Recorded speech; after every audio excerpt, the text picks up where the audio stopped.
So I'm sitting here in a park in Lucerne. It's a lovely afternoon, and David's just gone off to get the cases. My knee's aching really badly, so he's nicely abandoned me in the park and gone off to the hotel, which is a few minutes away, to get the cases, and then we'll make our way to the station. So I thought whilst I'm waiting, I'd just sum up with a few thoughts about our Swiss adventure. Excuse me, I'm sucking a fruit sweet. It's been an amazing trip, and it's felt like I've been away for a month, and I don't mean that in a negative way. I think because you're on and off trains, going to different places, changing location every 2 to 3 days, it doesn't make the holiday feel shorter. It actually does the opposite. It makes it feel longer because we've packed so much in. And it's one of those holidays that you can do entirely by yourself. We actually had a package put together from the Swiss travel company, and they gave us all our train times because we wanted to go on some specialist trains like the Glacier Express. So here's some positives and negatives from the trip. So loads and loads of positives. I think flights to Zurich are very regular. We flew from Gatwick, but you can fly from all over the UK. The flight times weren't bad. We flew out at 7:30 in the morning, which is horrific.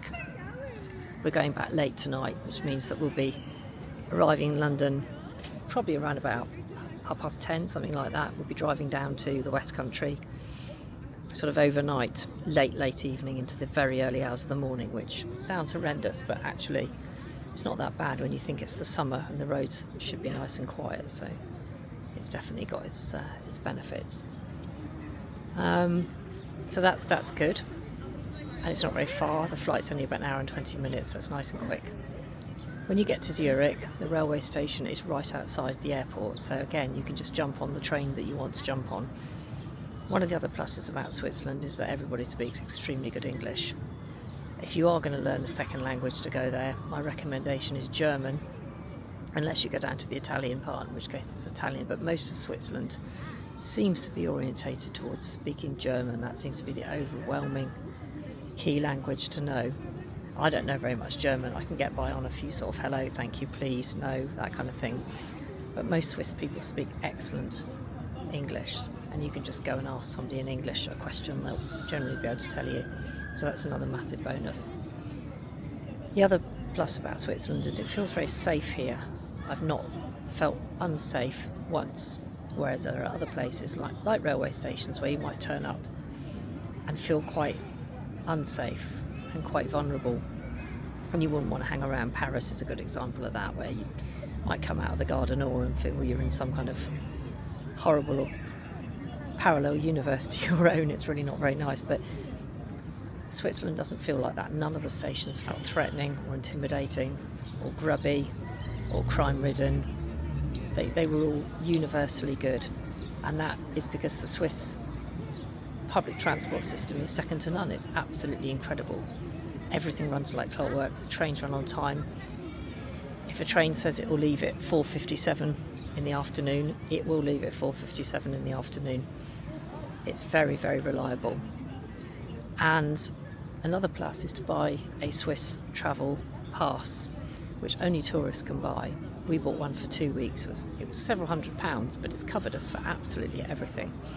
Boat trips, cable car rides, funiculars, buses, trains, and if it doesn't cover you, you get substantial discounts, and that's really, really significant. Now my husband is approaching with a suitcase. Here he is. Here he comes. I'm just doing a little roundup about Switzerland. Yeah. Whilst I was waiting for the case to arrive. Thank you very much. I thought it was yours. Is that? When I got it out, it was actually mine. That's yours. Mine. Could you do me a favour? Yeah. Could you just wheel it round and I'll lean on it? It's right behind you. Yeah, please. Thank you so much. He's very good, isn't he? I've hired a good one. I thought I'd get your camera out and start wittering. Oh, that's lovely. Thank you. Are you off for the next one now? No, I can wait, actually. Can you have a rest? It took about 6 minutes to bring it up. That's brilliant. Well done. Thank you. Just down there. That's great. I'm just doing a good and bad things about Switzerland at the moment, and I'm on the good.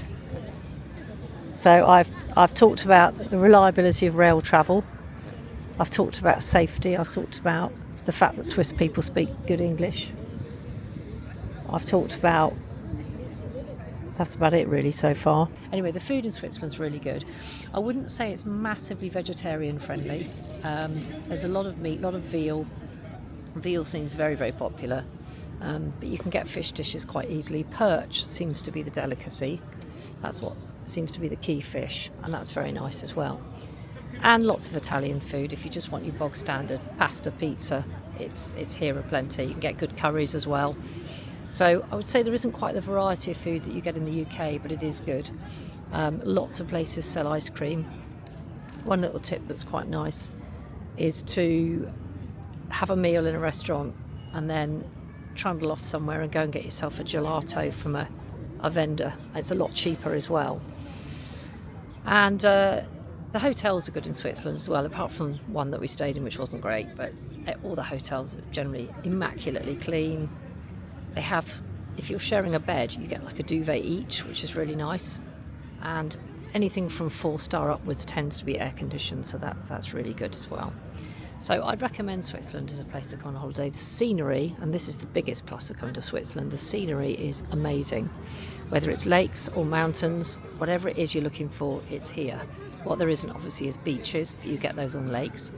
But lakes and mountains, it's an absolutely beautiful country to come and visit, and I would recommend it absolutely to anyone who likes that dramatic scenery and just the amazing way that the Swiss have managed to build funiculars, some of them over 100 years old, and cable cars to the most inaccessible places you can imagine. And you can actually be up on a mountain thousands of feet up in the air looking down at the most incredible views you'd ever hope to see. It really is amazing.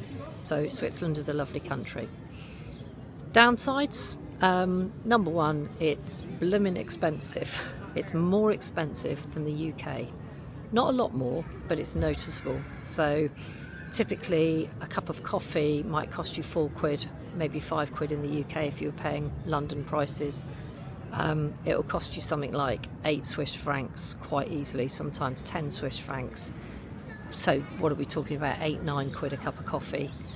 Ice cream, 5 francs a scoop, which is about £4.50. It's a lot of money. Average price for a main course meal, probably around about 40 to 50 Swiss francs if you're eating in a restaurant. Again, what are we talking? If it's 50 francs, you're talking about 45 odd quid. So it's a lot of money. It's very expensive here. There's no two ways about it. You can do it on a budget if you do youth hostels and eat street food and takeaways. But if you're doing it as a kind of slightly luxury break, it's very, very, very expensive. And it's just the way it is. So everything costs a lot more money here. So I'd say that's the major downside. Hotels are expensive. If you don't have things like Swiss travel passes, getting around is expensive as well. So that for me, I think, is probably the only downside. There isn't really anything else that I would moan about, other than to say it is really expensive here, but well worth coming to visit. It's a lovely country, and if you come here in the summer, it's quite nice and warm and quite nice and dry. So Switzerland, give it a go.